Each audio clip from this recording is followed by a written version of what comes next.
Hi everyone!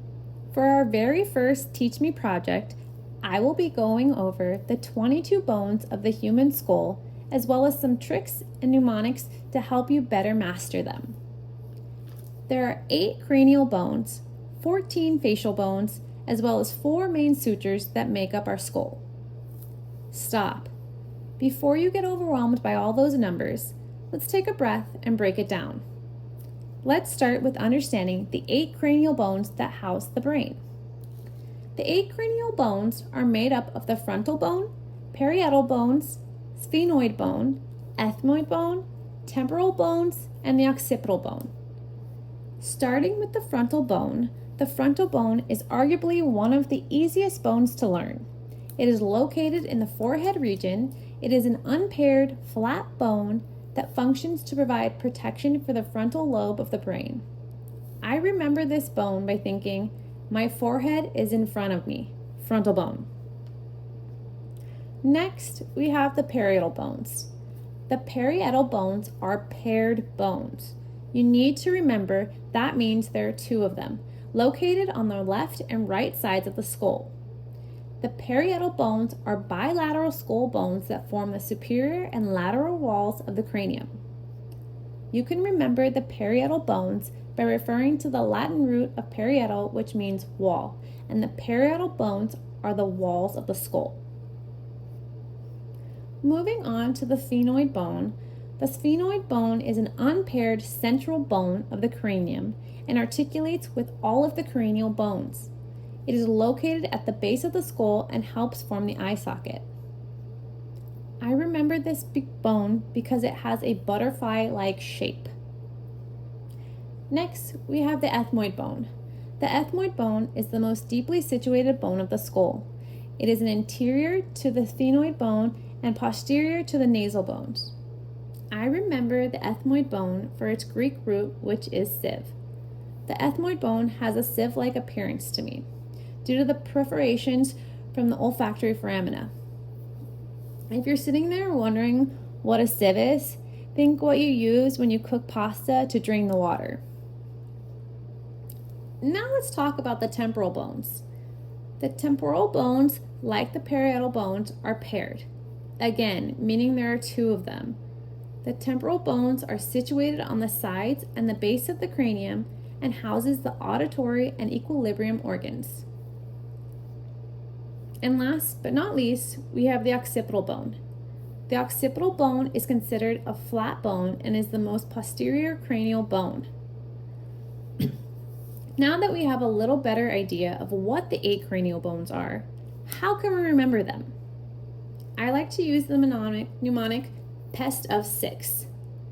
P for parietal, E for ethmoid, S for sphenoid, T for temporal, O for occipital, and F for frontal. However, please don't forget, parietal and temporal bones are paired, so there are 2 of them. Think PT are twins, which totals 8 cranial bones. Building on this, let's move on to the 4 main sutures that connect the cranial bones together. Cranial sutures are fibrous joints that connect 2 skull bones. I remember the 4 main cranial sutures with the mnemonic Cool Students Love Science, CSLS. C stands for coronal suture. The coronal suture connects the frontal and parietal bones. You can remember the coronal suture by thinking of the word crown. Coronal sounds like corona, which is Latin for crown. A crown sits on the top of your head. S stands for sagittal suture. The sagittal suture connects the parietal bones. To remember the sagittal suture, think of the sagittal plane. Just as the sagittal plane divides the body into right and left halves, the sagittal suture runs along the midline of the skull, connecting the 2 parietal bones. L stands for lambdoid suture. The lambdoid suture connects the parietal and occipital bones. A way to remember lambdoid suture, and it's a little bit of a stretch, but hear me out, is to think lambdoid sounds like lamb. Lambdoid suture is towards the back, and a sheep's tail hangs from the back. And lastly, S stands for squamous suture. The squamous suture connects the parietal and temporal bones. You can remember this by thinking squamous means flat and the sides of your head are flat. Up next, now that we have mastered the 8 cranial bones and the 4 main sutures that connect them, let's shift our attention to the 14 facial bones. Stop. Let's take another breath.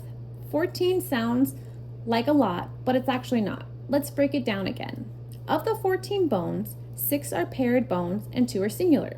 So we really just have 8 more bones to learn. Let's explore this. Starting with the mandible bone, the mandible is just one bone and it makes the lower jaw. You can remember mandible by thinking attractive men have manly jaws. Manly mandible.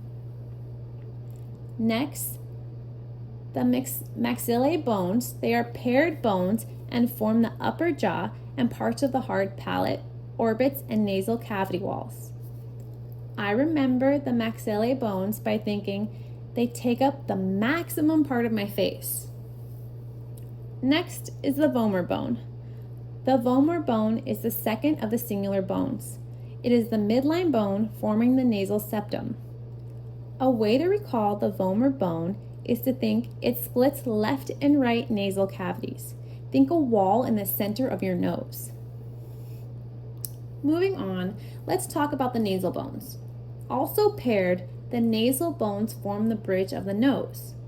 You can remember the nasal bones by thinking about glasses resting on your nose, which are on the top of your nasal bones. Next, the zygomatic bones. The zygomatic bones are also paired and form the cheek and part of the orbit wall.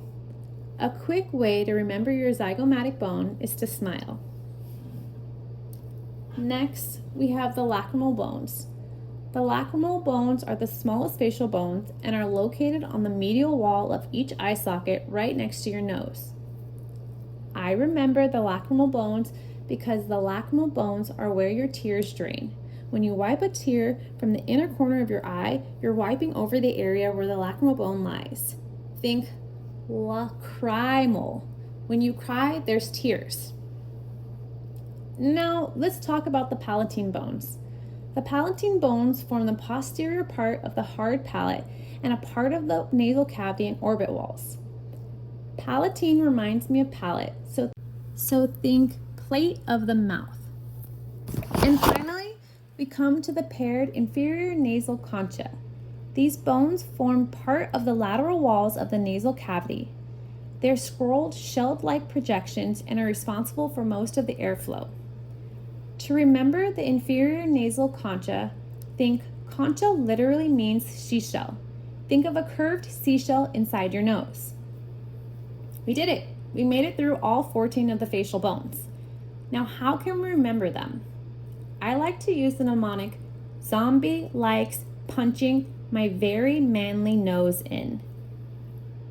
Z for zygomatic, L for lacrimal, P for palatine, M for maxilla, V for vomer, M for mandible, N for nasal, and I for inferior nasal concha.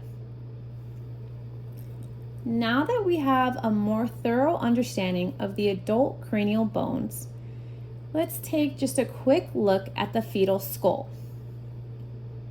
The fetal skull has the same 4 major sutures as the adult skull: coronal, sagittal, lambdoid, and squamous, but they are wide and flexible.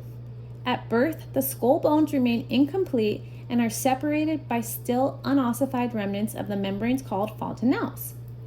Also referred to as soft spots, the major fontanelles are the anterior, posterior, mastoid, also known as posterolateral, and sphenoid, also known as anterolateral.